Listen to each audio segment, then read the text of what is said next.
جو اب ایک تو ٹویٹ کا تو آپ ظاہر اس کو ایڈریس کریں گے ہی، جو انہوں نے ایک گری ہوئی ٹویٹ کی، ناٹ ایک کسی مستقبل کے پوٹینشیل وزیر اعظم امیدوار پارٹی لیڈر کے شان شان نہیں ہے کہ ایک صحافی کو، جب آپ یہاں بیٹھ کر پچھلے 4 سال ہمیں فسطائیت کے اوپر لیکچر دیا کرتے تھے کہ ہم آئیں گے اور یہاں پر آزادی صحافت ہوگی، اسی کے اوپر آپ نے ایف آئی آریں کٹوائیں، 14 15 16 ایف آئی آریں ارشد شریف کے اوپر تھیں جو کاٹی گئیں جگہ جگہ پر آپ کی حکومت کے دوران۔ نہ صرف یہ کہ آپ اس شخص کی شہادت پر آپ نے ٹویٹ کرنا مناسب نہیں سمجھا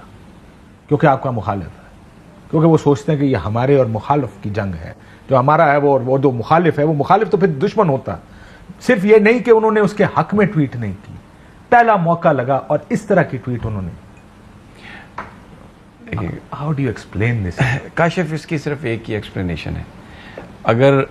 کوئی پاکستان میں کبھی یہ سوچ رہا تھا، سمجھ رہا تھا کہ یہ جو پولرائزیشن ہے یہ ختم ہو سکتی ہے، یہ جو مریم نواز صاحبہ کا، جیسے آپ نے بڑا خوبصورتی سے یہ بات کہی کہ یہ ایک مائنڈ سیٹ ہے،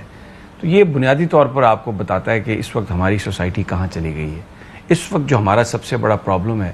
اکانومی کا، جو پرابلم یہ ہے سوسائٹی کو لیڈر ڈائریکٹ کر کے لے کے آتا ہے اس جگہ پر جہاں پر وہ کہتا ہے کہ تقسیم ختم کریں، ہارمنی ہو، جب لیڈر یہ لائن دے رہا اپنے لوگوں کو۔ فیلڈ ایز اے لیڈر نا، یہ لیڈرشپ جو ہے اس نے قوم کو فیلئر تک لے کے گئی ہے اور آگے بھی یہ لے کے جائے گی۔ یہ جو ٹویٹ ہے اٹ جسٹ ٹیلز یو کہ اس ملک میں وہ ایک ڈکٹیٹرشپ چاہیے،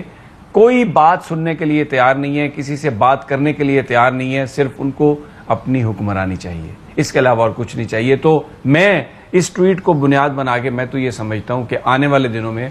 ہم ایک شو ڈاؤن، ایک فائنل شو ڈاؤن دیکھنے جا رہے ہیں۔ یہ مذاکرات سے کوئی مسئلہ حل ہونے والا نہیں ہے، یہ پاکستان کے جو مسائل ہیں یہ پاکستان کے لوگ سڑکوں پر آئیں گے، یہ لڑائی ہوئے گی، اس کے بعد کوئی فیصلہ ہوگا۔ مریم یا تو آپ بیٹھ کر میڈم آپ ہی آپ ہیں کریں تو آپ بچ جائیں گے، ورنہ دیکھیں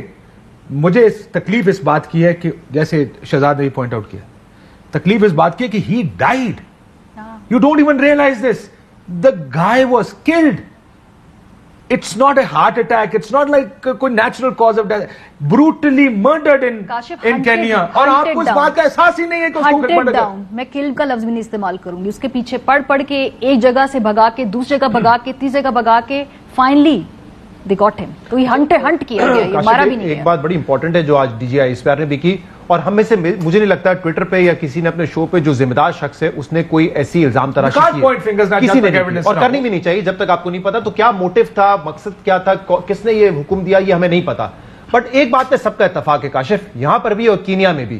کہ یہ ایک فیک انکاؤنٹر لگتا ہے، جس طریقے سے مارا گیا، جتنے لوپ ہولز ہیں، جتنے فلاز ہیں پولیس کی سٹوری میں، ایک کے بعد ایک بیان ان کا چینج کرنا، میرے خیال سے اس پر سب کا اتفاق ہے کہ ایک فیک انکاؤنٹر ہے۔ لیکن صرف مجھے کل تک کی تاریخ میں یہ لگا کہ حکومت کو نہیں لگ رہا تھا یہ فیک انکاؤنٹر ہے، اور آج جب اور وہ اس وجہ سے نہیں لگ رہا تھا کہ حکومت یہ خبریں کل صبح سے بھیج رہی ہے صحافیوں کو کہ سر یہ پولیس کہہ رہی ہے، جو پہلا ورژن آیا تھا پولیس کا، 3 ورژن پولیس بدل چکی ہے۔ آج جب پاک فوج نے خط لکھا تو پھر وزیر اعظم نے کہا کہ جوڈیشل کمیشن ہم بنا رہے ہیں۔